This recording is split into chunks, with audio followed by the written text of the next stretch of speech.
Oke, Assalamualaikum warahmatullahi wabarakatuh. Good morning, ladies and gentlemen, our distinguished lecturer, professor, and as well as our fellow students. Welcome to the guest lecture, Future of Composite Materials from Carbon Fiber to Pseudoductal Composites. Before we continue, allow me to introduce myself. My name is Muhammad Dirgiardian. I'm a mechanical engineering undergraduate student. Okay. And today I will be guiding you throughout today's event from the start to finish. Okay,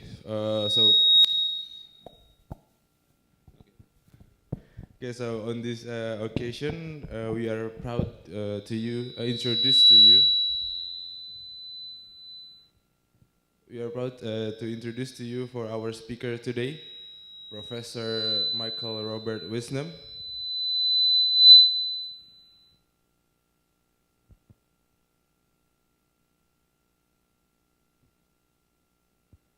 Okay, Professor Michael Robert Wisnom, he is a professor of aerospace structure who has been dedicated decades to the world of research and academics. He is also a fellow of the Royal Academy of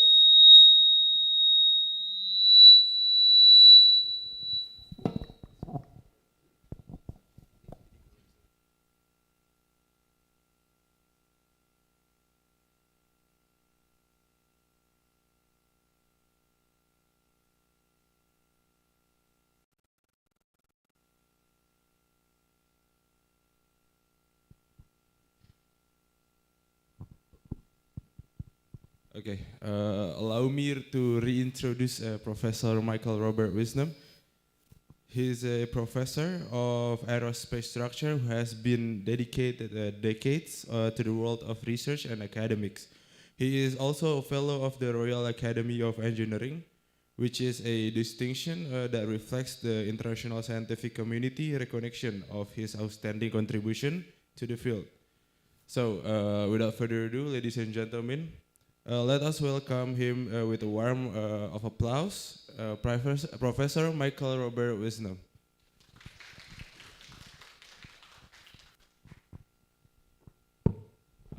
Hello, good morning, everyone.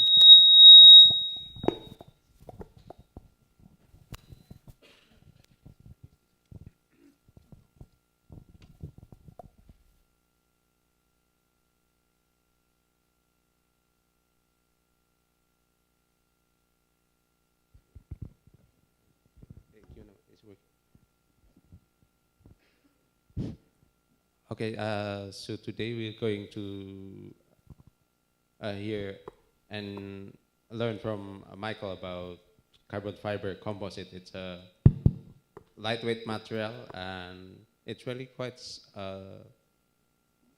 versatile as a structural material. We can use it for almost everything, but it's mainly evolved from the aerospace industry, and it's lightweight and it's also strong, but there are some characteristics that which we find interesting compared to metallic material, and also with carbon fiber composite we have this freedom to design.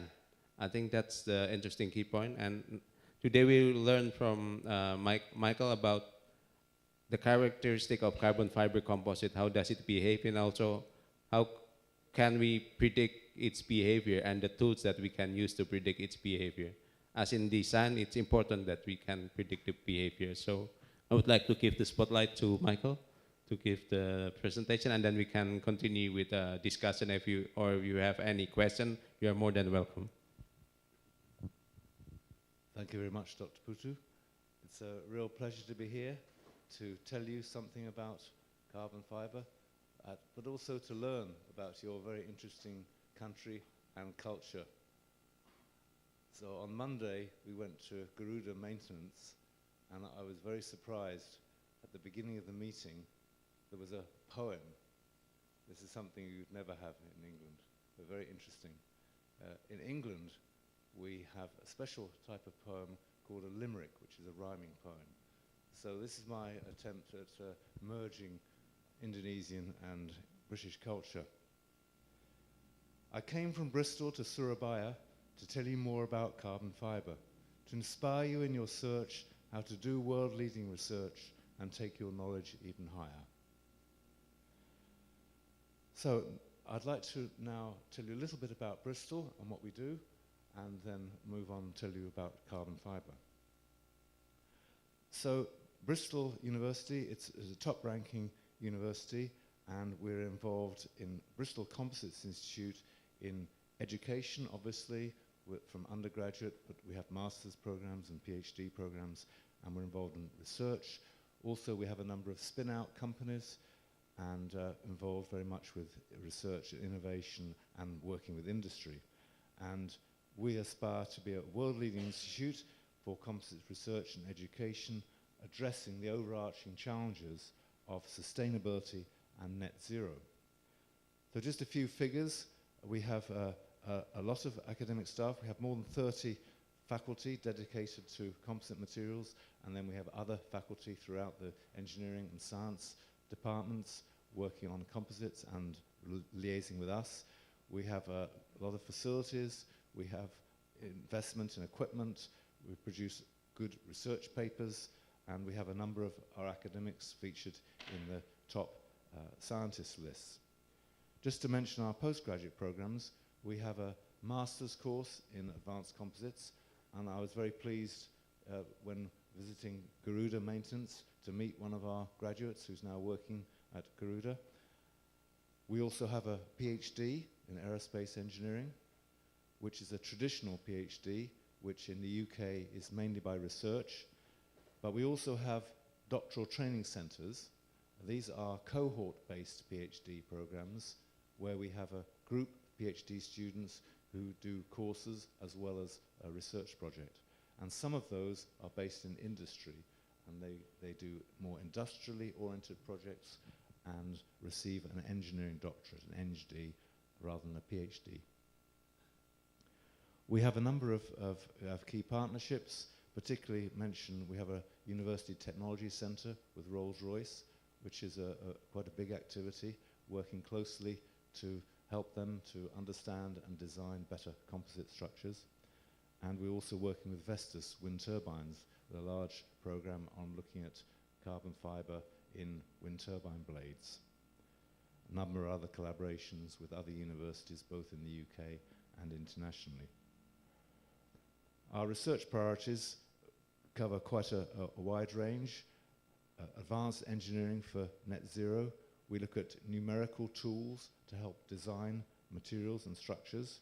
We look at novel structural and material configurations and high fidelity experimentation to understand behavior and working on new applications. Manufacturing is very important, and we work on manufacturing both in terms of developing new processes but also in modeling processes so that we can get better manufacturing processes right first time and reduce the amount of experimentation necessary to get good products. Sustainability is an important theme. Recyclable materials is important. Low energy manufacturing processes. Designing structures so they can be disassembled, easily repaired, reused, and also looking at life cycle analysis to understand the implications in terms of carbon emissions of the structures. We're very involved in digital work, in applying digital techniques, software engineering, using data, and that links into machine learning, artificial intelligence. We recently had in Bristol the first international conference on artificial intelligence in composite materials. And then we develop new materials. So we have materials at the moment which are being on trial in space, on the space station, and we develop materials for high temperatures and for low temperatures, and high temperature ceramic matrix composites, and many other types of materials. Another key thing in Bristol is we have a National Composite Centre, which it's owned by the university, but it's an independent it's really it's a technology innovation center. So it's designed to take research and new ideas and then translate them into industry by demonstrating and scaling up the technology, working with a whole range of industrial partners. Okay, so that's a little bit of brief background of what's going on in Bristol. It's a very large activity. NCC has about 450 people. We have about 250 people in Bristol Composites Institute. So there's about 700 people working on composites in Bristol. It's one of the biggest research activities anywhere in composites. So now we'll change gear and we'll talk about composites. Let's start at the very beginning. What is a composite? So we can define a composite as a combination of materials which together give better properties than they would on their own. And in this context, we're talking about strong fibers, particularly carbon, but also glass and other materials, and with a matrix, which is usually, in this case, we're going to talk about plastic matrices, typically epoxy. There are other types of composites which may have metal or ceramic matrices, which are particularly good for high temperatures, but here I'm going to talk about the lower temperature applications which are used in aerospace and other industries. And these are made into a unidirectional material, fibers in one direction, and then these can be layered in different directions to produce a laminate which has got strength in the different directions. And by putting different amounts of material in the different directions, you can tailor the properties to carry the loads that you've got in your particular application. So carbon fiber is extremely strong. It has strength up to about 7 gigapascals, that's 700 kilograms per millimeter squared. So that's almost 1 ton on 1 square millimeter. So you just imagine that, that's a very, very strong. And that's about 30 times stronger than mild steel. So it's a very, very strong material. It's also stiffer than steel, and it's very, very light, 1/5 the density of steel. So you can see from those characteristics, its specific strength is extremely high. So that's what makes it a very attractive material. However, it is brittle, and that's a problem, and I will talk about that in the lecture I'm going to give on Monday, how to overcome that. And also, it needs support in compression. You look at this roll of carbon fiber, you can't really see what it's like, but it's very, very fine, fluffy fiber. The diameter of carbon fibers is about 1/10 of the diameter of a human hair. So very, very small. And you look at that and you think, how could you build an aircraft from that? Because it just doesn't take any load at all in compression. But when it's combined with the matrix, then those fibers, because they're very stiff and strong, they're able to carry a lot of load. It is, however, difficult to transfer load into the fibers, and that's another function of the matrix, to allow loads to be transferred into those fibers. So carbon fiber composites were invented in the UK. Well, there was more or less simultaneously in Japan and the US and the UK, but the really early work, I would argue, was done in the UK. It's now commercialized worldwide. That really started in the 60s, but composites are much older than that. They're very much older. And one early reference to composites comes from the Bible, from the early use of composites in Egypt. And one of the verses in the Bible says how Pharaoh commanded the taskmasters of the people and their foremen, "You shall no longer give people straw to make bricks." So they used to make composites from mud and straw. So the straw is the fiber, the mud is the matrix, and that provides a strong material even several thousand years ago. But actually, composites are much older even than that, because plants are fiber-reinforced composites. If you look at fibers if you look at plants such as flax or hemp, then they are made of fiber bundles, and they are fiber-reinforced composites. And in fact, you can extract the fibers to make natural fiber composites, and that's quite a growth area, because it's a natural, sustainable material, and it can be grown anywhere. And I understand there's quite a lot of work in Indonesia on these materials. So plants are fibers, and there are many other applications. Wood is a composite, And bamboo also. Bamboo is a fascinating material. You see in this picture on the left that there's a graded structure through the thickness. They're hollow, but you have the graded structure, and the fibers actually get more higher volume fraction of fibers towards the outside to give improved bending strength and stiffness. So they're a fascinating composite material. So what are some of the advantages of composites? Well, composites have very high strength, very high stiffness, and that gives large weight savings. There's no problems with corrosion. They don't suffer from fatigue, and you can tailor the properties by varying the layout. But the behavior is very complex and difficult to understand and to predict, and that's been a lot of my work, is to understand how composites fail. And I've just finished writing this book, which will be coming out very shortly, on failure mechanisms in composites, to really help to understand how and why composites fail in order to be able to use them better in different applications. So how do composites fail? Well, they fail in different mechanisms depending on the loading. So in tension, then they are brittle, normally, and the failure is controlled by the brittle failure of the fibers. In compression, it's controlled by stability. Again, you get a brittle failure, but it's controlled actually by the stability rather than by the strength. And in the transverse failure, you can also have separation, and they're rather weak in the transverse direction because you're just relying on the matrix to carry the load. And since the matrix is not very strong compared with the fibers, then that is a potential weakness.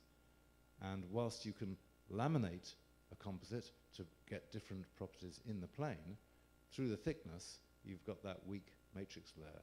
So the delamination and the through thickness failure is a critical issue for composites, and one of the most difficult ones to address, and the one which has caused the most problem.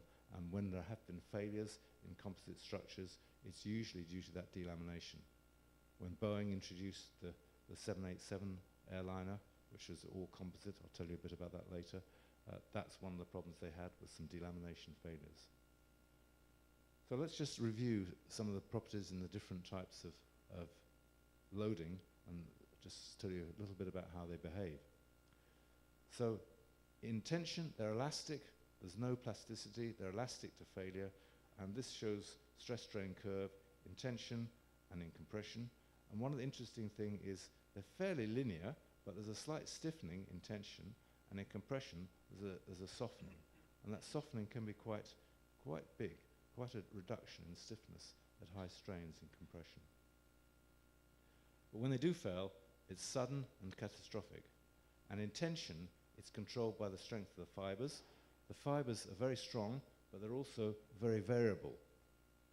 And what matters is when you get a cluster of weak fibers together, they can interact and join up and precipitate failure of the whole structure. So you get an increasing number of fiber breaks as you increase the load, and then at a certain point, you've got enough fiber breaks that you get a catastrophic failure. So the failure looks like the picture in the top, fairly clean break.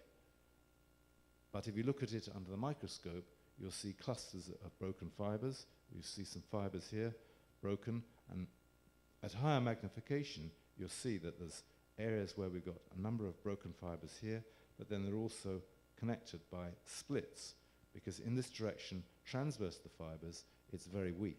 So when you get these fibers, then they can split, and these failure can join up to create a failure surface for the whole thing to fail. You can also, in some materials, you can get a brush-like failure, which is, it's still pretty sudden, but it's a bit more, it's not quite as brittle as the one I just showed, and this is normally associated with a weaker matrix or a weaker interface between the fibers and the matrix, and also with higher strain failures. So this is a glass fiber epoxy composite, and glass has got a much lower modulus and a much higher failure strain than carbon, and tends to give this more brush-like failure. So tensile failure is controlled by the strength of the fibers and is very good. Compressive failure is more difficult and is usually much lower than the tensile strength. So the fibers themselves are actually very strong. The problem is, if you just imagine these tiny fibers, they can't really carry any load without buckling. So the strength of the individual fibers has been measured up to about 4 gigapascals with a 15% failure strain. So those are very high numbers, but those numbers are not achieved in composites. And the reason for that is because the failure is controlled by stability and not by strength. So it's usually referred to as micro-buckling, but it shouldn't be confused with Euler buckling. So engineers are normally more familiar with traditional buckling, Euler buckling, which is a structural phenomenon, but this is actually a shear instability. And it's due to lack of support from the matrix. But it leads to a brittle and catastrophic failure, and the failure is typically at an angle. In this case here, there's an angle across the width and an angle through the thickness, which is characteristic of a compressive failure in a composite. So the shear instability mechanism can be illustrated in this picture here. The fibers are not perfectly straight. So inevitably, you have a little bit of waviness or misalignment in the fibers. And then when you put them under compression, that, because of the angle, if you resolve the stresses, then you will get shear. And that shear in the matrix, if the matrix is not stiff enough to resist that shear, then that will lead to more rotation, more shear, and at a certain point that mechanism can become unstable and it leads to collapse, and you get an increase in the bending, and then the fibers break in bending, and you get a kink band, as it's called, propagating across the specimen. And you can see an example of this from this nice micrograph, where you see here we've got some buckled fibers here, and here because of this angle, this has got large shear stresses, and then at a certain point that bending becomes such that you start to break the fibers up here and starting to break down here, and that will produce a kink band, which under the microscope you can see those fibers misaligned like that, but globally, macroscopically, it looks like a crack, and actually from a design point of view it can be treated like a crack propagating through the material. So transverse tensile failure, in most cases the composites are brittle, and they fail with a sudden failure at a relatively low stress, and it's very dominated by the matrix, and there's a lot of scatter typically, so you're just relying on the matrix to carry the load. Macroscopically you see a fairly clean break, but if you look under the microscope you'll see how we get D-bonds starting at the fiber matrix interface and then propagating through the matrix to form a crack.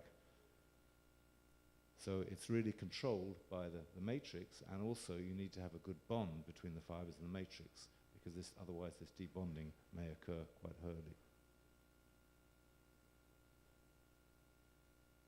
So delamination is really crucial. It's caused by these high interlaminar stresses and the low through thickness strength, because you're relying on the matrix. So you can have fibers in the plane to carry the different in-plane loads, but you don't normally have fibers through the thickness. There are some types of composites where fibers are introduced through the thickness, and these tend to have better behavior in delamination, but not such good performance in the plane. And usually the in-plane loads dominate, so these laminated composites are very good for most cases, but you have to be very careful with the design, because if there are areas where you have the high through thickness stresses, then you may get unexpected failures. So let's look at some causes or some features which cause delamination. So delamination is due to the high interlaminar stresses, the weak matrix, and the low fracture toughness of the matrix, and it can initiate premature failure even under in-plane loading, and so it's something to be very careful about. So there are several different sources of these interlaminar stresses. clearly you can have features in the design which actually apply out-of-plane loading. So if you have a feature like this, a bracket, and you apply a load like that, that is producing a load out of plane of that laminate. So that produces a direct, in this case, tensile and shear stress through the thickness. So that sort of feature is quite often used. Composites are widely used for yacht masts, and you may have a bracket in there to attach to a rigging, and that produces an interlaminar load directly, which can lead to failure.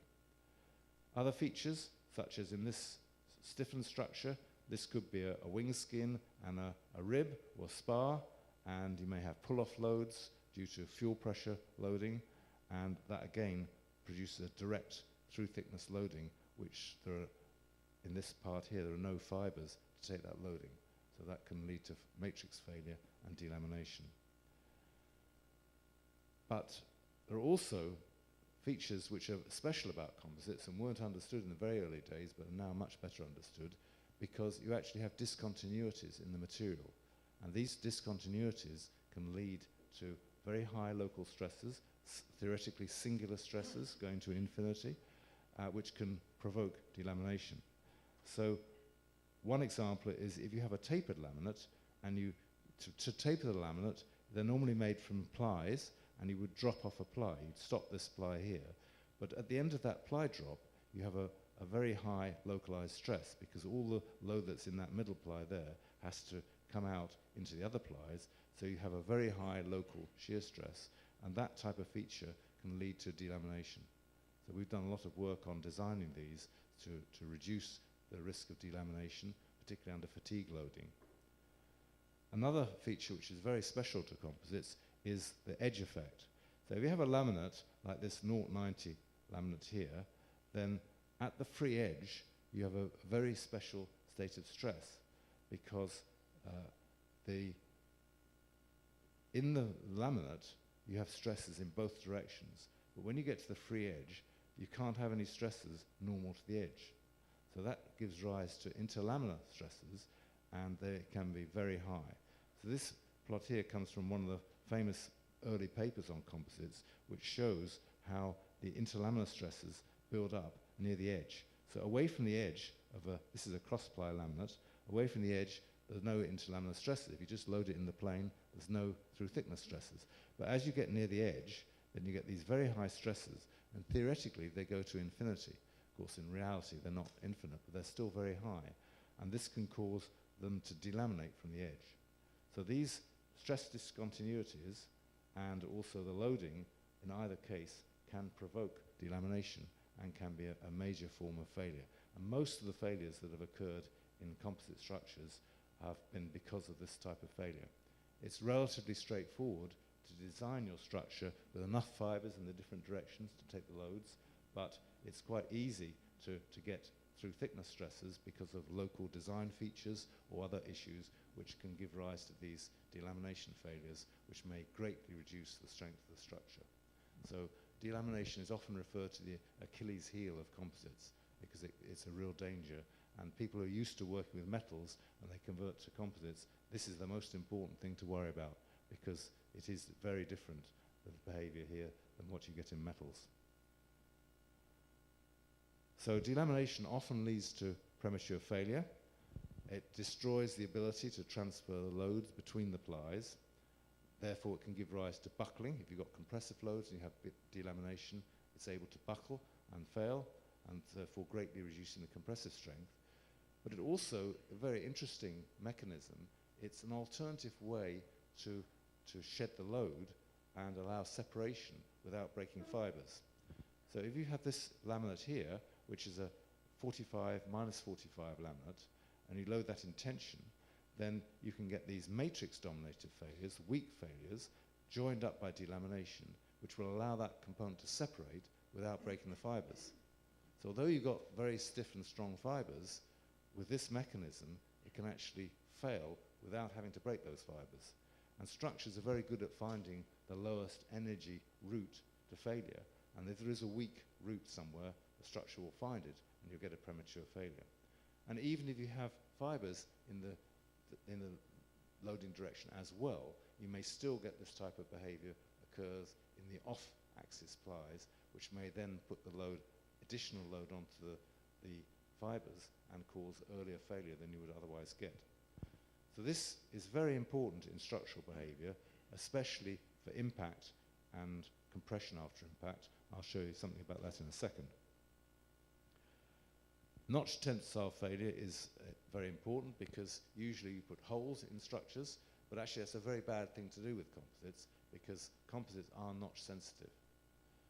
So if you have with metals, if you have a ductile metal like aluminium, then if you put a hole in it and you load it in tension, then you'll get plasticity around the hole and you won't see a large reduction in tensile strength.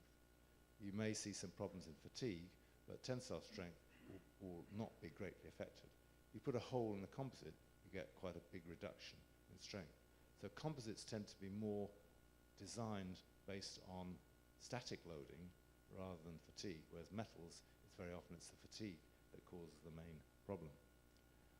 So there's very complex mechanisms at these notches. We've done a lot of work to understand it.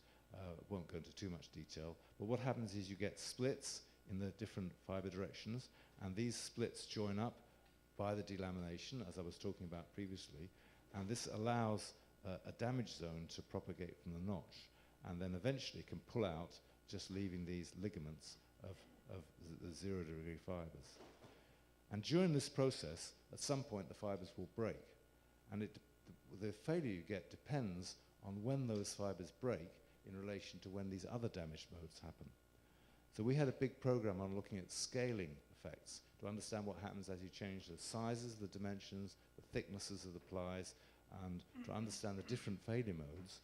And you can see in this picture here, we get 3 very different types of failure.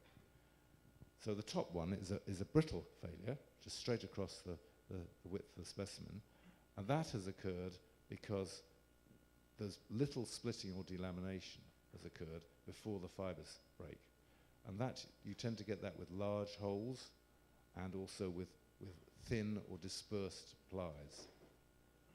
When you have smaller holes, then you can get more pull-out here. So you can see more damage. You can see there's delamination and pull-out and a more gradual failure.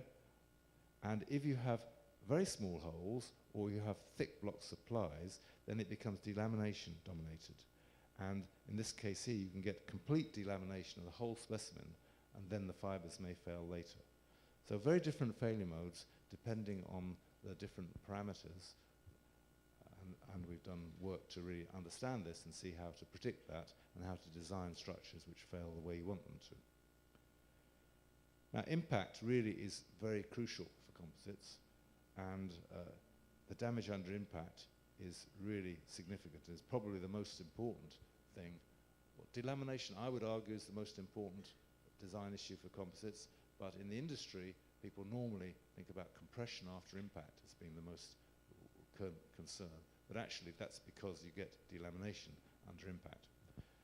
So what happens when you, this is the thickness of a laminate which has been impacted in this direction.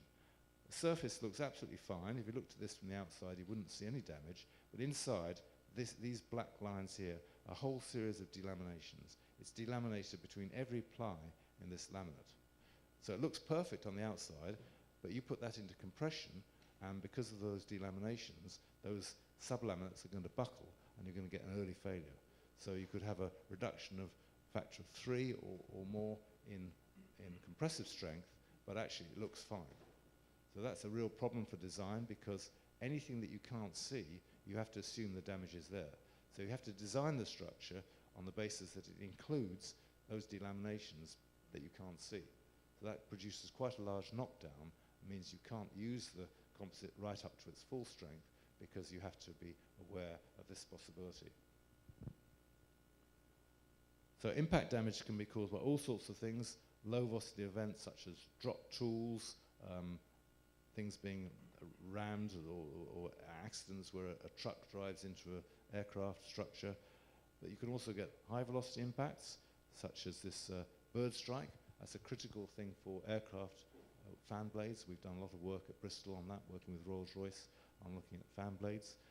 and this can cause this delamination damage, but at higher velocities and higher energies, this can actually break the structure. So in case the fan blades, it's not so for small impacts, then there's a concern about delamination.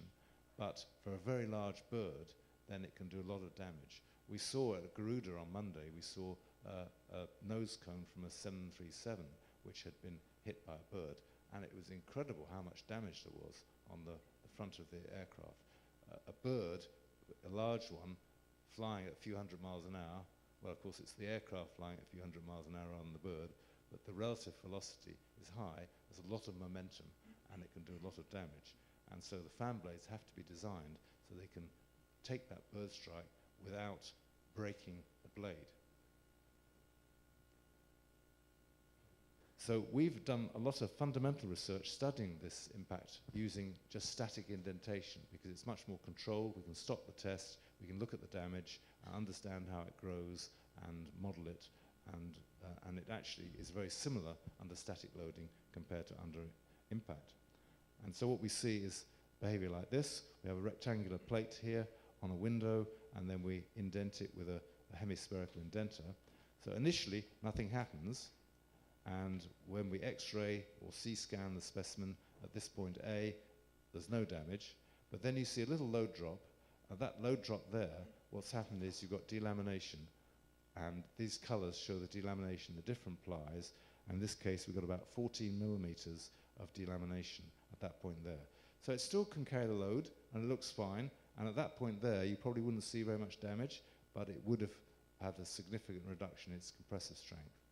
Then you could load it up, and as you load it, that delamination grows. So here we've got about 40 millimeters of delamination at this point here, and then we start to get fiber failures, and fiber failures then would lead eventually to penetration of the structure. So the sequence of damage is transverse ply failure due to shear stresses around the periphery of the contact area, and then you get these angled cracks in off-axis plies. So you can see here you've got cracks at about 45 degrees due to shear of this indenter.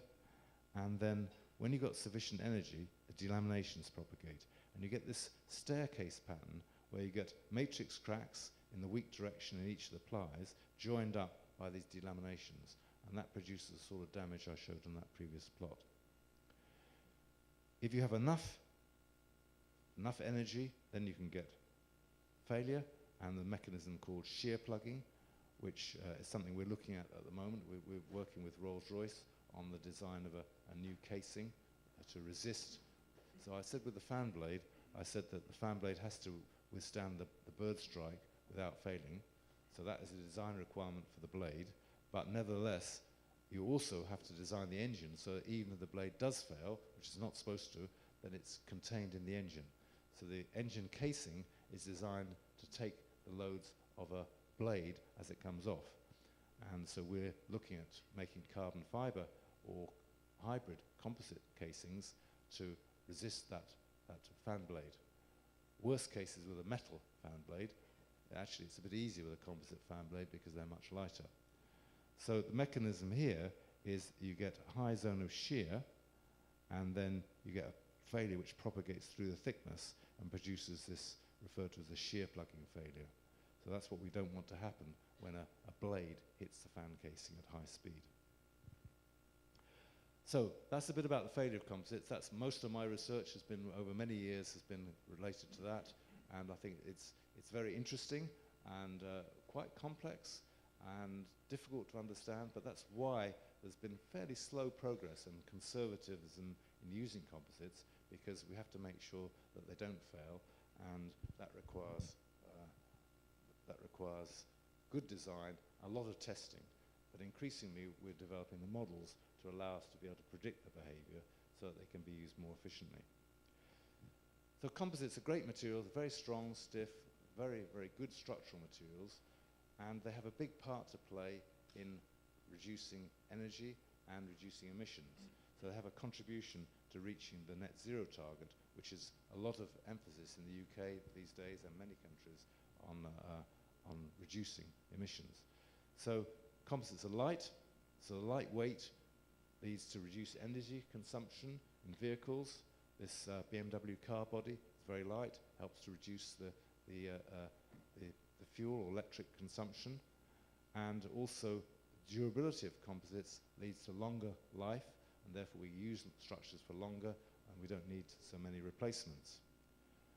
Lighter car bodies can give rise to smaller batteries or smaller engines with the same performance, which cut emissions, not just CO2 but other emissions. And in aircraft we have a big reduction in fuel consumption. So whilst composites themselves have a energy and CO2 required to make them, that is absolutely dwarfed by the savings in fuel consumption in aircraft. So that's been a big driver for companies to move to using composites in aircraft structures. Hydrogen storage tanks is another big application which is receiving a lot of attention at the moment. Much work going on looking at hydrogen economy and tanks, high pressure tanks, or alternatively cryogenic tanks to store liquid hydrogen. And renewable energy, wind turbines, is another big application which we've been involved with. And carbon fibre is really enabling much, much better and bigger wind turbines. So with wind turbines, the longer blades can extract more energy from the wind, so they become more efficient and can take more power the bigger they get. So over the years, the size of the blades has been getting bigger and bigger and bigger, and that's been driven by this requirement to produce the energy. The blades need to be light, and also they need to be stiff. When they get very large, then the deflections of the blades can be problematic and they can hit the towers. So early blades were mainly, well, I think the earlier ones were probably wood, but then glass fibre was used in the early blades. Glass fibre is a good material, but it's not very stiff. So as the blades got bigger, carbon was introduced, and now with the very big blades, they have a lot of carbon in them. So the blades get bigger and bigger. This is a picture here of a blade compared with an Airbus A380.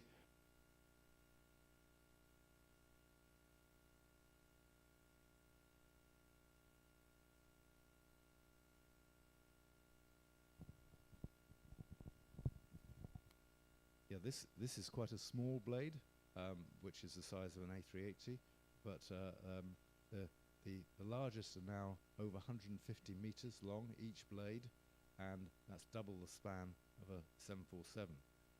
And you can see the comparison of the blades with respect to some of these big structures here. So they're getting really big, and that makes them quite difficult to manipulate. This is a relatively small blade, but you can see from the size of the trucks and the road that actually taking it around is quite an issue.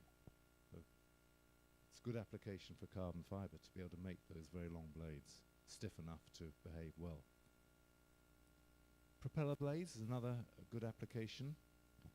So in this case here, the carbon is used to stiffen the spars to take the bending loads. So you have blocks of unidirectional composite in the spars here, and then you have a foam core, and then they're wrapped on the outside with angle plies, plus or minus 45.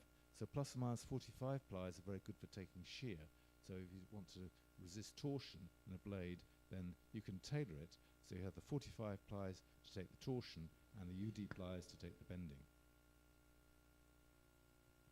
This is the Rolls-Royce Ultrafan engine, the biggest aircraft engine that's been run.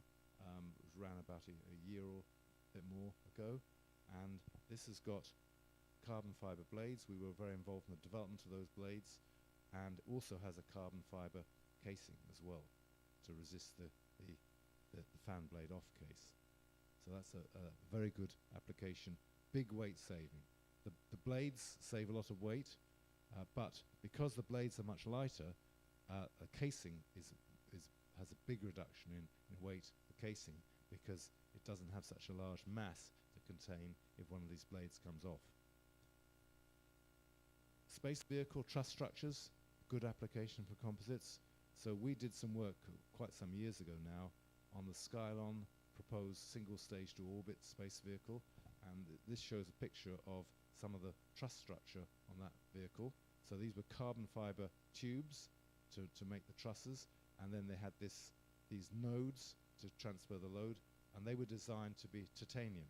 But we developed some carbon fiber joints to take the loads, to connect them together and save further weight.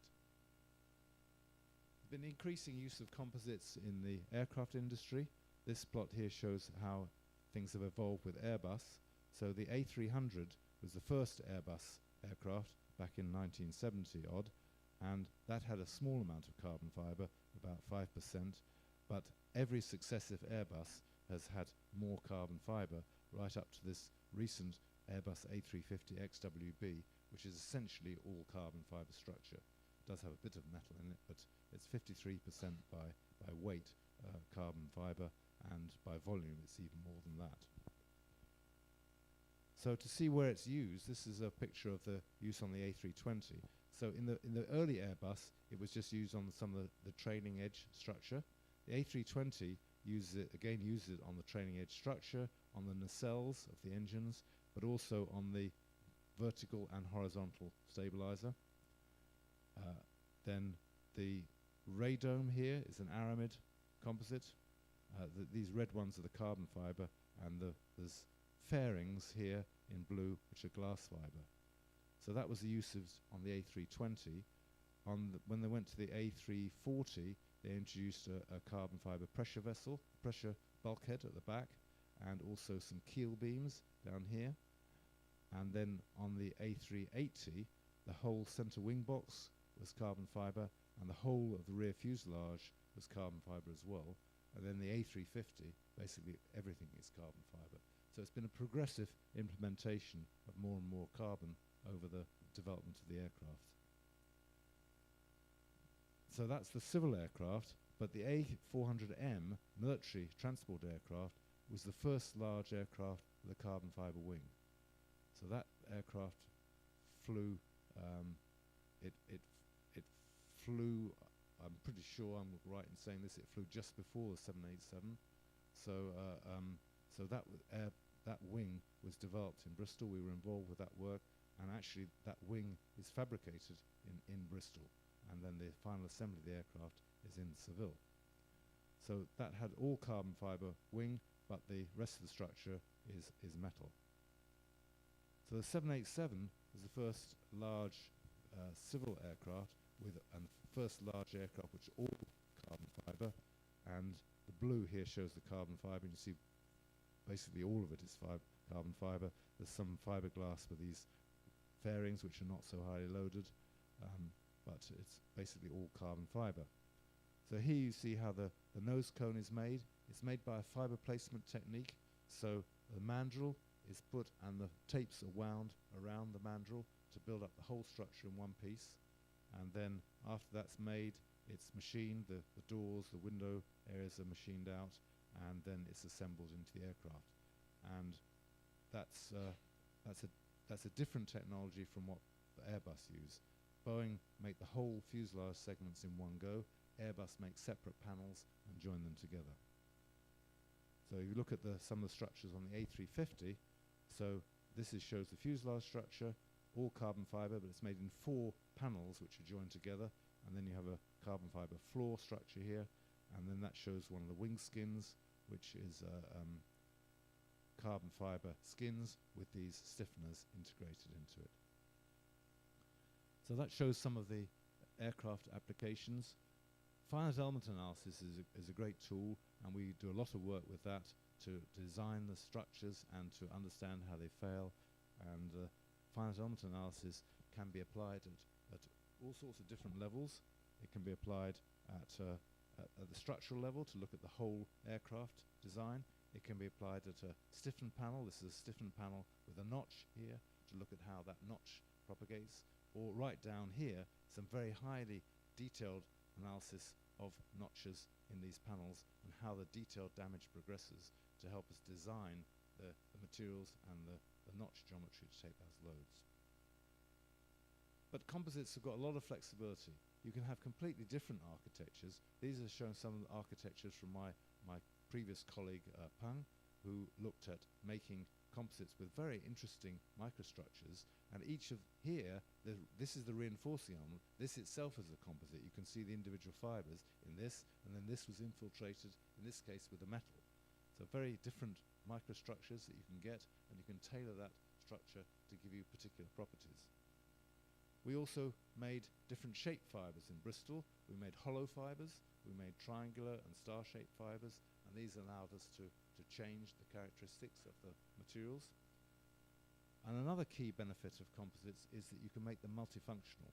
You can add capability beyond just their good structural performance, so you can make them to have self-repair, self-healing capabilities. You can have self-cooling by introducing channels and putting liquid through them.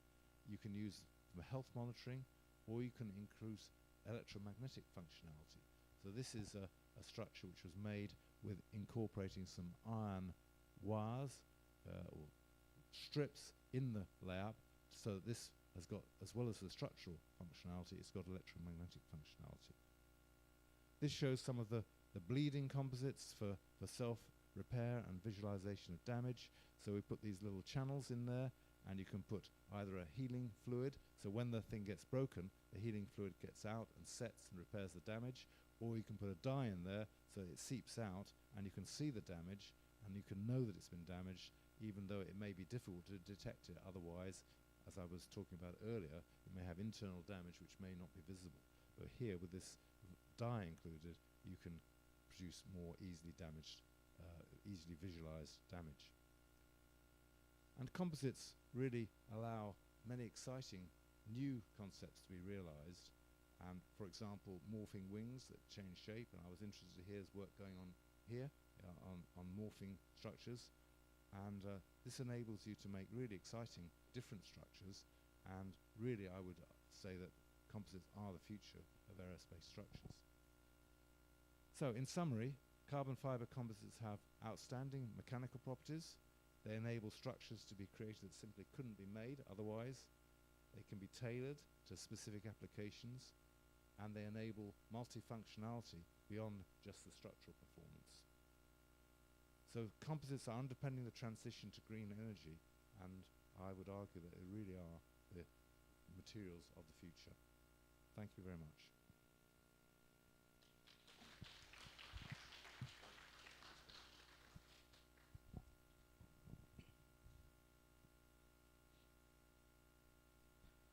All right. Thank you very much, Professor Wisnom, for the incredibly enriching insights. Before we continue, please let me introduce myself one more time. My name is Pasha. Today I'll be swapping Irgi's position for the rest of the day. All right. Moving on to the next session, we have question and answer session. For those of you guys who have a question, please kindly raise your hand and ask the question to Professor Wisnom. So the question and answer session will be run for approximately for about 30 minutes. So any of you have the question, please raise your hand first. Or any of you who has been working with composite or fiber or stuff who would like to share your work, you're welcome, and then we can have a discussion. Postgraduate student and lecturers. I know that some of you have been working with carbon fiber. Okay.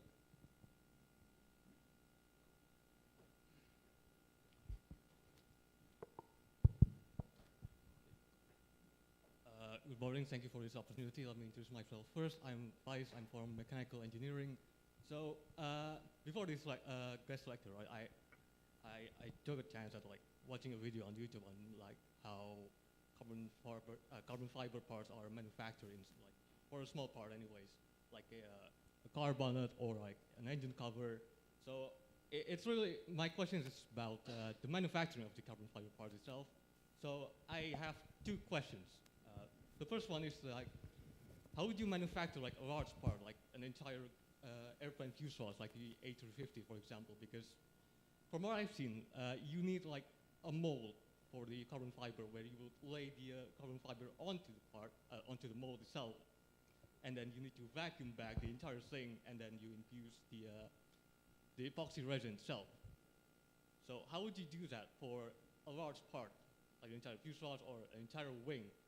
And second question is, a lot of the process that I see involves a lot of hands-on approach. Like you need to lay out the carbon fiber itself. You need to cut the cloth themselves and then place it on the mold. And it just involves like a lot of human work or human labor, for example, to say the least. So, do you ever see like a fully automated carbon fiber part manufacturing in the future, or is it just simply impossible due to the nature of how carbon fiber is? That's my question. Thank you. So very, very good questions, and actually you partly answered it yourself in terms of how the aircraft are made. Exactly as you said, large mold, and then lay up on the mold, vacuum bag, and then cured in autoclave. So that's the traditional way. If you go to the early days of composites, there was a lot of manual production. So people would lay things up by hand, and a lot of manual labor. But there's been a lot of effort to increase the automation. So most of the large parts, so for the aircraft parts, use this automated fiber placement technique. So both Boeing and Airbus use the AFP, as they call it, and that involves a robot with a head which moves over the structure, laying down tows of material. If you have a flat structure, you can lay quite wide tapes with an automatic tape layer, but for more complex geometry, you need separate narrow tows, and those are used with this automated fiber placement. So that can make quite complex geometry, so long as it's fairly flat. So when you have more highly shaped parts, then it's a bit more difficult to use that. So it's a bit more of a challenge for the fan blades. The fan blades I showed you, probably couldn't see very much about the geometry, but it is quite complex because the fan blade is twisted, it's curved, it's twisted along the, it's quite a complex shape, and it gets very thick at the root. That is made by a fiber placement route as well. But there are other alternative ways of doing it as well. So GE use a 3D weaving machine to make a dry part. We're using technology really developed from textiles used for making clothing, but much developed. But they use carbon fiber textiles, and then they make a 3D woven part, and then they infiltrate it with resin. So there's a lot of increase in automation, and it depends on the process. So the aircraft is pretty highly automated. Some other smaller parts still involve a lot of hand labor, and it also depends on the economics, because in the West, labor is very expensive, so it's worth investing in these very expensive machines. The fiber placement machines cost several $1 million at least each. We have several of them in our National Composite Center. They're very expensive machines, but then they save a lot of work. On the other hand, there's still quite a lot of manual interaction, because I visited an Airbus fiber placement facility, and whilst they were laying up this part, they had to stop the machine because one of the tapes was, something went wrong with it, and they had to remove it and start again.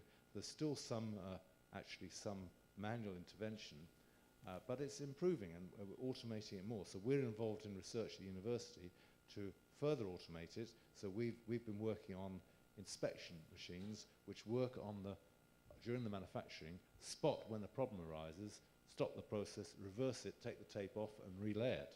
So automation is increasing continually. And let me give you another example from wind turbine blades. Wind turbine blades are currently made largely by laying up all the materials in a mold, dry, and then infusing the whole thing with resin. Now that is a very complex and expensive process, and if it goes wrong, there's a lot of trouble. So one of my former PhD students, when he graduated, he set up a company, and he has developed a system which has been installed for wind blade manufacturing, where they use cameras all the way along the mold to detect the flow front as it goes up the structure, and to run a computer simulation of the infiltration in parallel with the actual manufacturing, and then use that to predict if there's a problem, if the resin flows on the edges, and that there could be a dry spot in the middle. So if they see that happening, if the AI sees that happening based on the flow front, then it will automatically change the valves to stop the flow going at the edges and allow more flow in the middle to avoid that dry spot. So previously, the company that they installed that had scrapped quite a few wind turbine blades, and they're very expensive. But since that system has been installed, then there have been no scrap blades. So that's an example of increasing automation, in that case in the wind turbine industry. So a few reflections on composites manufacturing. It's a big challenge, and there's a lot of research. It's one of the key areas of research at the university to improve the manufacturing and to have increased automation, but at the same time making sure we maintain quality. In fact, automation is helpful because automation actually does give you a more repeatable product. Hand layup, although still widely used, can be variable. So a few reflections, and happy to take any further questions on anything that might have sparked. Okay, just to recap your answers, right? Just to make sure that I actually get it right. So for the first questions, your answer is just, for the large part, it's just the same way that you would make a small part, like you just make a mold for the carbon fiber. Is that Yes, well, usually, yeah. I mean, you can make it without, people there have been people making parts with 3D printers.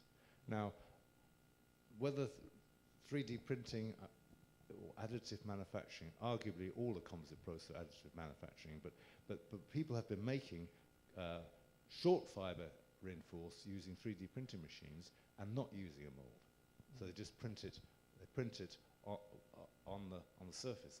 But those 3D printing machines do not produce anything like the high strength properties that you get with the pre-preg and the pre-impregnated materials. But it is an alternative. Okay, and for your answer for the second question is just, it's a slow and steady progress, right? So I'm sorry, for the second? For the second question is about the automation of Yes. carbon fiber. So it's just a slow and steady progress. Like they're already using like artificial intelligence to spot like resin flows inside the mold. Yes. Yeah. Stuff like that, right? Yeah. So, and I think there's more work to be done there, and I think it's an exciting research area. Okay, that's all of my questions for today. Thank you very much for this opportunity. Thank you.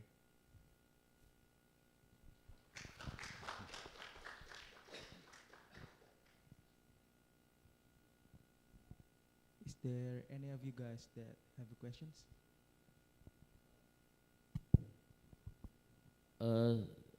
Let me introduce myself. I'm Ismail Maidianto, actually professor. I'm a lecturer in vocational mechanical engineering. I do a lot of research about composite, but actually I will divide it into two questions. One is about pressure when we manufacture the composite. I ever do a lot of composite manufacture, usually about infusion and the pre-impregnated carbon fiber. And then I have a lot of problem with the delamination. Actually, the pressure is uniform, I think, because I vacuum it and with vacuum bagging and then vacuum pump. But there is a difference between this specimen. One specimen is actually get a buckling failure, and then the other get the delamination failure. Is it because the pressure? Is it a pressure affect the manufacturing process? That is my first question. Well, let's take that one first. So it's a bit difficult to say without actually seeing exactly what you've got there. One thing I would say is that voidage is very critical, as I'm sure you know. Voidage is very critical for composites. If you have voids, then you can get delamination and premature failure. So possibly some variables in the manufacturing process could affect the amount of voidage, which might change the failure mechanism. That's one thought, but I'd be happy to have a look at that if you'd like. I'm here for a few days, and we could have a discussion about that if you like. Even a pre-preg material, we can still get a void for that material in yeah, a pre-preg? Absolutely, yeah. Oh, Pre-preg materials, if they're not carefully laid up, if they're not carefully consolidated, especially if the geometry is complex. If you've just got a flat plate, then it's fairly easy to lay it up and get the air out. But a particular area of concern is where you have curved structures. If you have curved structures and then you put plies on the inside there, you can get bridging across that, and that could give rise to resin-rich areas and voidage in the curved region, and that's a major source of problems. So on the V-22 aircraft, it was a carbon fibre structure. They had curved fuselage frames, and they had a lot of trouble with voidage in the corners and low failures because of voidage. And then the second question, I do now I research some adhesive bonding between the different materials, between carbon fiber and metals, and do some finite element about that. And do you ever have a doctoral student or whatever do about a finite element? You can give me a tips about that, because I do some. I'm modeling the adhesive bonding with as a cohesive zone mode, I think, a cohesive zone mode. But I can get the perfect or the crack propagation that usually we can see in the practical and experimental procedure. So when I change the model to the solid and the others, I use LSD, I think. Usually I use LSD usually and get the load impact load, quasi-static load. But the model seems not works well, I think. But the cohesive zone mode works. But I cannot see the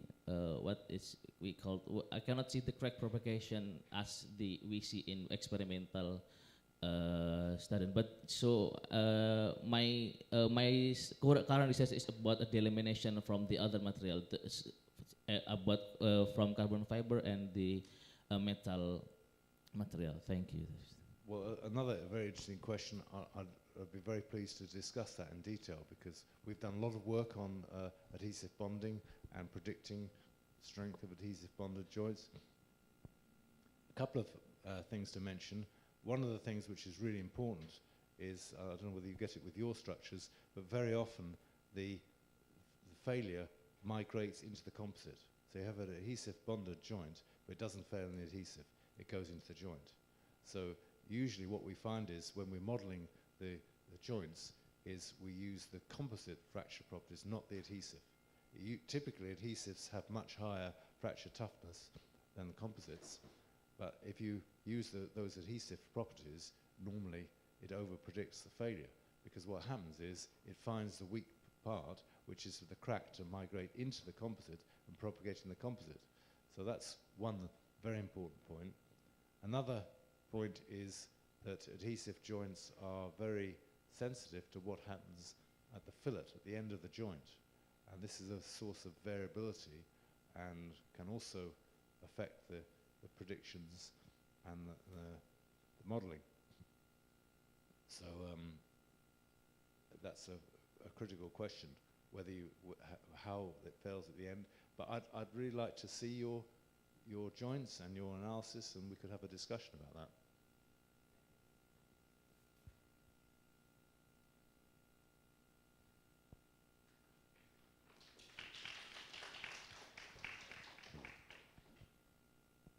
Is there any of you guys have questions? Please kindly ask.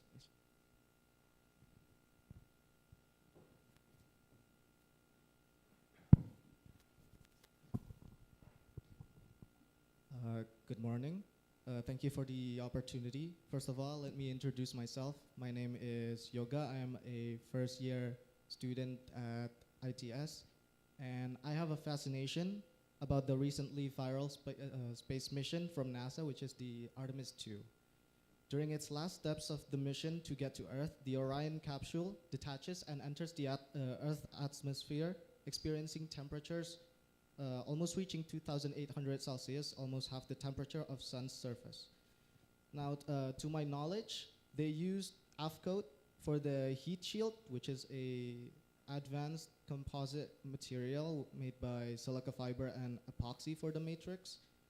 And my question is, what would be the difference between the composite they used and carbon fiber composite?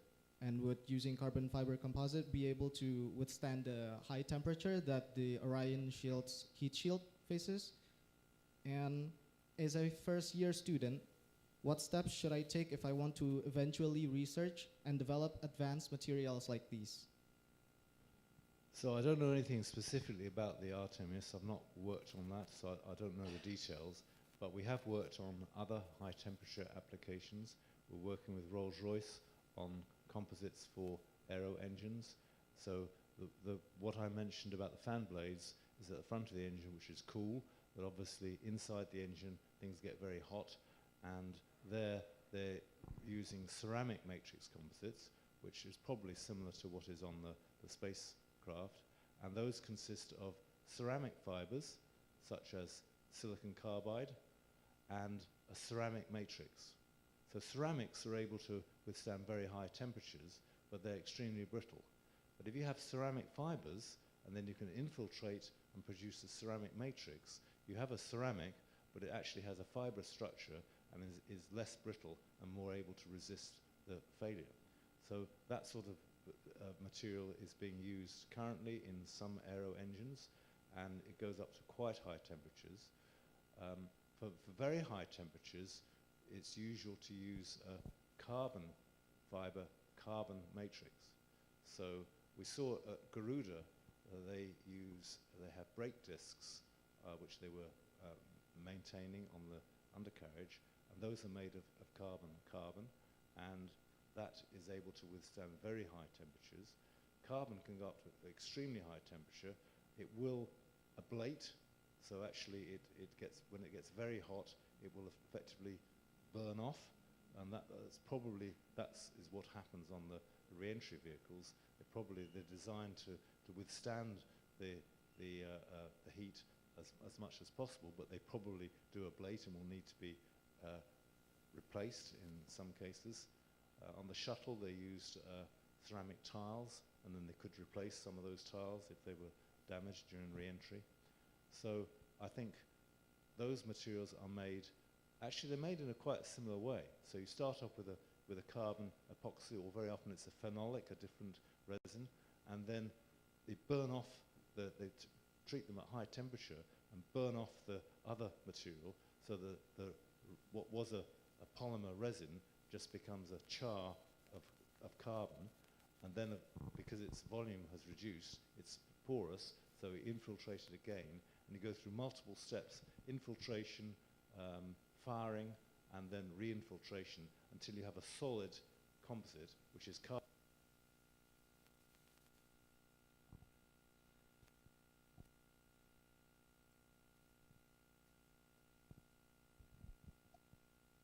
So you have effectively solid carbon fibers, but also carbon matrix. Carbon can withstand over 2,000 degrees. It will ablate, but it will withstand those high temperatures for some time, and that's probably something like that, which is what is used on the space structures. So your second question about how to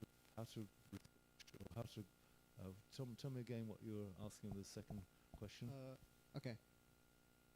What steps should I take if I want to eventually research into developing advanced materials like that? So I guess at this stage, study diligently. I think it's always a good thing for students to do. Maybe you have opportunity. I don't know how your course is structured here, but maybe you have opportunities to do a project. So our undergraduates, they would do a research project, and those that are interested, that's an opportunity for them to do a project on composites or something that they're interested in. So I hope they may have opportunities to do something like that. And then if you want to take it further, there's postgraduate study, there's research projects. You can go and work with a company working in this area and learn from that. Some of our students also get involved in in part-time activities making structures. I was talking to one of my student the other day, and in his spare time he's made a carbon fibre yurt. I don't know whether you know this yurt. It's sort of a structure which you put in the garden or outside, and he made one of these in his garage out of carbon fibre. So that was a way of getting some practical hands-on experience. Some of our students also participate in projects. Well, I was hearing about your UAV drone projects here, so there may be opportunities to get involved with making drones, and I don't know whether you participate in the Formula Student events where some universities I've visited, they have teams making these vehicles from composite, and then they go and race them. So there's many opportunities, and I encourage you to follow your interest and develop it. And yeah, thank you. I see. Thank you so much.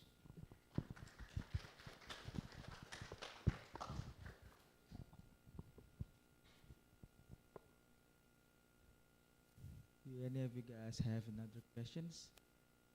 Or you would like to discuss any of your project that might be interested, or yeah, maybe I'd like to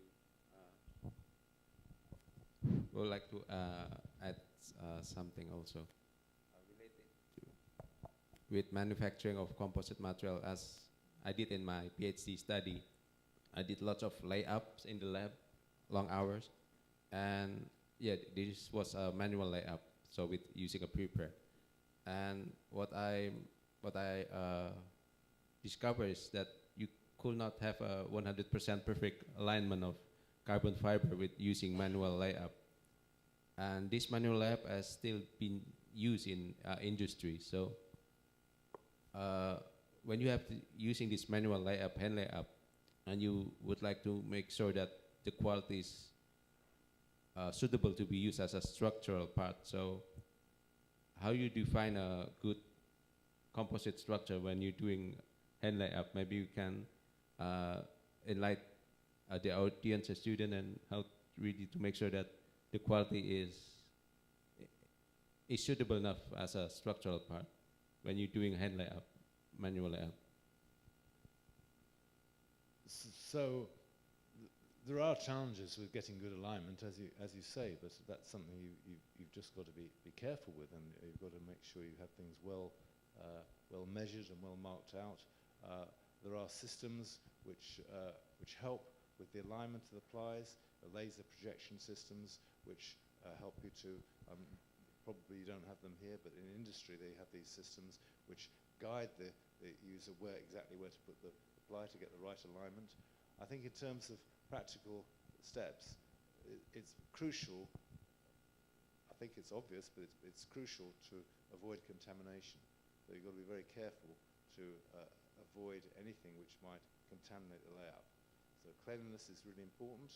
So we do our layout in a clean room, and one of the things we found in the early days is that the vacuum pumps which we were using actually produced oil, because there was oil in the pumps, and that oil actually risks contaminating the layout because it gets in the vacuum pumps and it can contaminate. So contamination is a key issue. You've got to keep things clean and avoid contamination. So that's one point. Another point is making sure you avoid, going back to what we were talking about voidage, you want to make sure you avoid having air, entrapped air. So when you lay out something, especially if it's thick, you need to consolidate after every few plies to put a vacuum on, remove the air, and make sure that as you lay out, you don't have entrapped voids, because that can be a big problem. So those are a couple of steps you can take. Okay, thank you, Michael. And if you have any more questions, you're more than welcome. Or are there any questions that are being written by the participants in the list?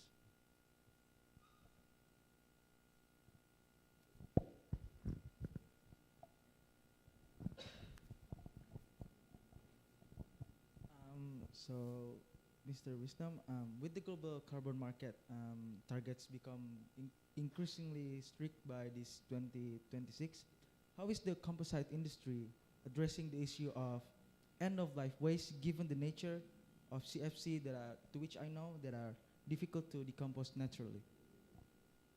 End-of-life waste, and what was the other one? End-of-life waste given the nature of CFCs. Yeah, so end-of-life waste is quite an issue. There's a lot of work going on recycling. So we've involved in a few projects in Bristol. So one thing you can do, I have a colleague who takes old structure, chops it up, and then uses it as a filler for concrete.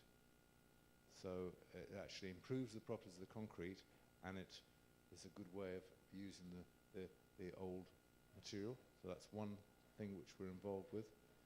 So at the National Composites Centre, they had a project where they had several projects on this. One of which was they took a carbon fibre gas bottle, which is a filament wound gas bottle, and they unwound it. So they went through a process based on steam to get rid of the resin, and then they actually unwound the carbon fibre, and then they made a new bottle, or a new structure. I'm not sure it was a bottle. They made another new structure using that, rewinding that tape that they'd taken off an old bottle. So that's quite an interesting way of doing it. And another project they had, they took an Airbus component, which was end of life, and that was chopped up, and again that was processed through this steam process to get to the fibres, and then they made discontinuous materials out of that, lower grade, lower quality. If you recycle, you can't get the full properties, but you can get some quite useful properties to use in a different application, and that was quite successful. We have a spin-out from the University of Bristol from a project which I was involved with, where we developed a process for highly aligned short fibres. And this has now been commercialized, and what you can do then is you can take chopped fibre from recycled fibre, either from recycled waste or from end-of-life parts, chop it up to very small fibres, realign it, and produce a recycled carbon fibre prepreg. So this company, Lineat, is selling recycled carbon fibre as a new product prepreg, and the properties are quite good. Not quite as high as new carbon fibre, but still sufficiently good to be used in many applications. And they've got a lot of interest from people in using those recycled products, because people recognise the importance of recycling, and so they have interest, for example, from tennis racket manufacturers, a lot from sports goods actually, to make the products from recycled carbon fibre. So those are a few things that I can mention. So before the committee asks another question, do any of you guys have questions regarding the seminars?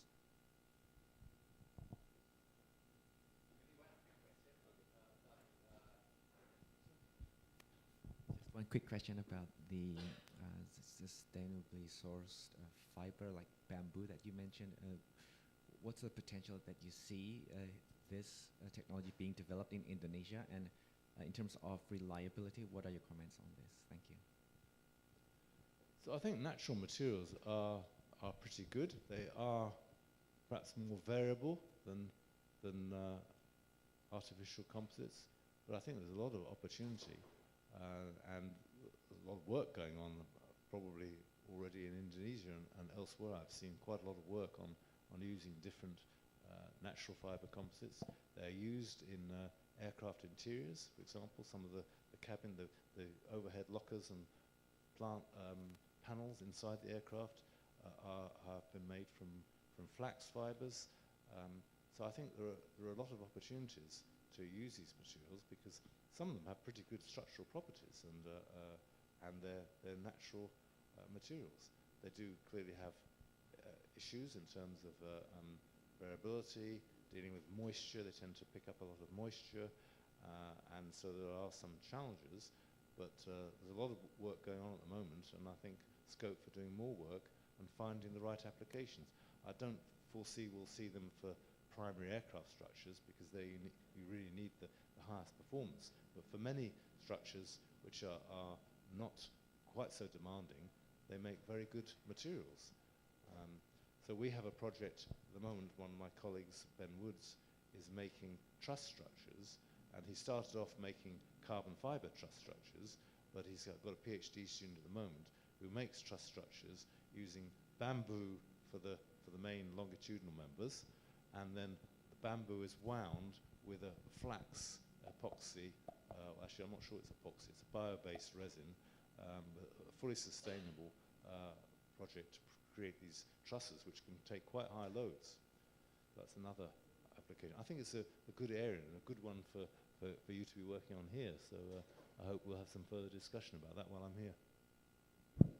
Thank you, Michael. So further adding from Dr. Irfan, so we are part of the UAV research group in ITS, and we develop a drone and UAV, and the name of the research group or the team is Bayu Caraka.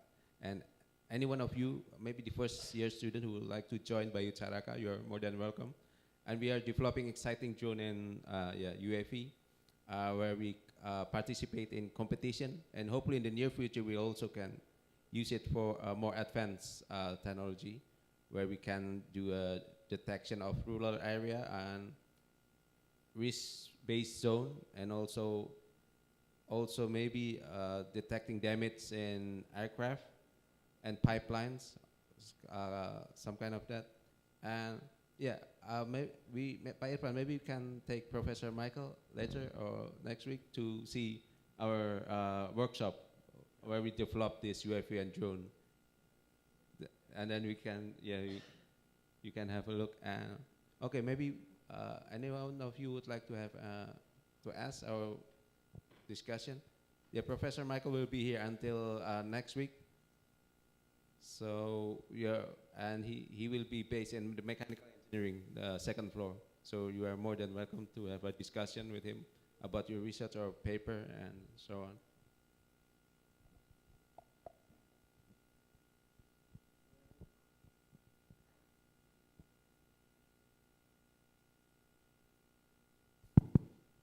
So any of you guys have questions, since the clock's already nearly at 10 o'clock?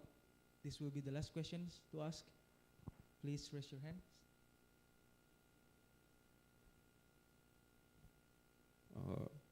Any of you? So yeah, some of the students are. Oh dear.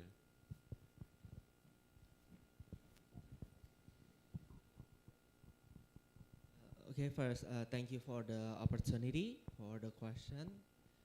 My name is Peter from Materials Engineering, and I'm interested in the specific modifications of the fiber, specifically about the fiber shape. I believe there was a triangle, there was a flower shape. Now, I was wondering if there is a specific reason why you tested those specific shapes. Is it perhaps because how the load is distributed, or it's bonding with the matrix, or perhaps some other factors regarding the fiber shape? So there's several points here. So I showed the hollow fibers. So hollow fibers are really very interesting because they have lower, if they're empty in the middle of the fiber, then you have a lower density.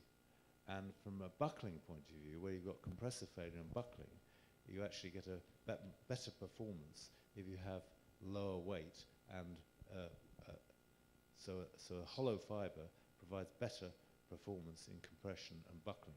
And in fact, some work was done on hollow carbon fibers as well, which do look to have some advantages. So that was the hollow. And then in addition to that, you can put something inside the hollow fibers to produce dye or self-healing. With regard to the shapes, there's several things. One thing is whether you can get better packing. So if you want to get a high volume, the strength and stiffness of a composite depends on the proportion of fibers. Circular fibers are not ideal to get the highest packing densities, but if you have these triangular type fibers, potentially you can get a higher volume fraction. So that was one of the motivations. But what we found in practice was we found that actually those star-shaped fibers I showed had better transverse properties, because there was some tendency for the stars to sort of interlock or to provide better keying in the transverse direction. So we got an improvement in the transverse strength and toughness with those shaped fibers. In the fiber we didn't test the fiber direction, we were just testing the transverse for those fibers. I've seen work on carbon fibers. Torre did work on different shaped fibers, and actually carbon fibers are not always circular. Many carbon fibers have a sort of kidney bean shape, so they're not fully circular, and there the issue is more about the production of the fibers. You want to keep a small distance so that any volatiles which are produced during the carbonization process can escape and not produce voids or defects in the fibers. So there are also issues to do with, does the shape of a carbon fiber actually help its manufacturing? Most fibers these days are either circular or these kidney bean shapes. And well, that's a few points about the different fiber shapes. What do you think? Are you interested in different shaped fibers? Do you have any ideas about that you'd like to explore? Well, perhaps not now, but it is an interesting concept. I mean, it is kind of like, it's interesting because at a glance it's not that we can't exactly know the effect directly. Like for example, the triangle shape is have more packing density, but turns out the interlocking of the star shape is more effective at giving the strength and the mechanical properties. Yeah, there's hidden mechanics like that is interesting personally, I think. Yeah, it's quite complex, and you can do modeling of these things. We do quite a bit of micromechanical modeling where we model the fibers and the matrix and see what effect it has on the properties. So it's very interesting and very complex, and plenty of scope for further research to really understand these things and come up with the optimum design. Always a trade-off. You improve one thing, then sometimes you find that has a negative effect on something else. So it's always a balance between the different properties and trying to get the best combination of properties for the application. Can I add something also and ask the audience? Who's among the audience here that maybe you have designed and then you produce a material and then you test it and it didn't go as you expected? Maybe. So you did make a specimen and you choose your material, but and when you test it, for example, in tension, it didn't go as you expected. Yeah. No. Am I the only one? Oh, you're maybe from the postgraduate student here. I know that some of you have tested a material that hasn't gone as you expected. Testing the material itself is a really big challenge. Testing the composites is extreme. I could have had a whole lecture about that because it's very challenging and it's much more difficult than people perhaps appreciate. Any more questions? And yeah, you are more welcome to see Michael during his stay here to have a discussion. So yeah, and I would like to close with to summarize this section today. So yeah, with composite material, it's not only carbon fiber but also glass and also natural fiber. We have the flexibility to design this material as any kind of load structure application or semi-structural application.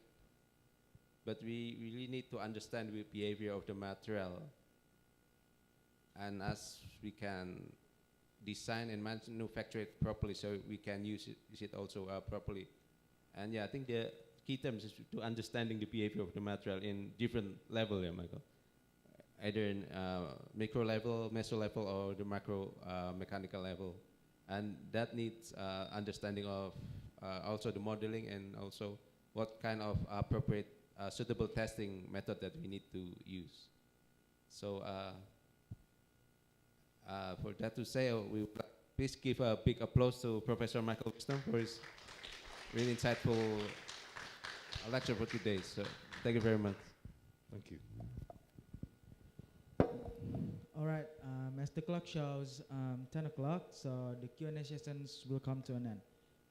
Thank you very much, Mr. Wisnom and Mr. Putu, for the amazing discussion, and as well to all the participants who have engaged so actively.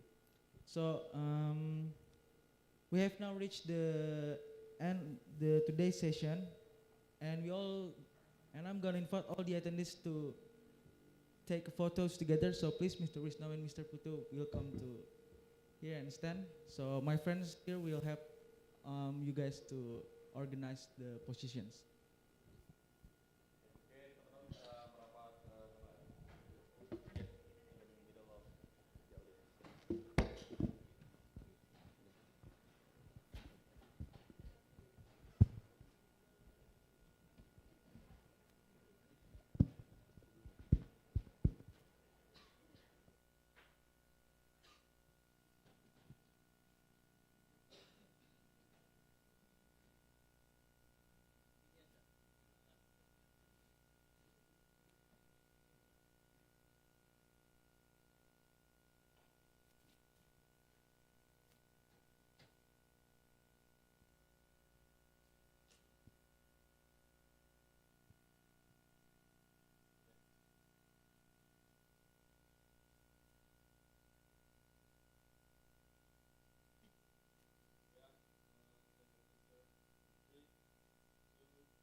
Buat teman-teman yang udah datang, nanti di luar bakal ada absensi ulang lagi untuk dapat konsumsi gratisnya, nanti bisa dibantu sama teman-teman panitia. Makasih banyak ya teman-teman.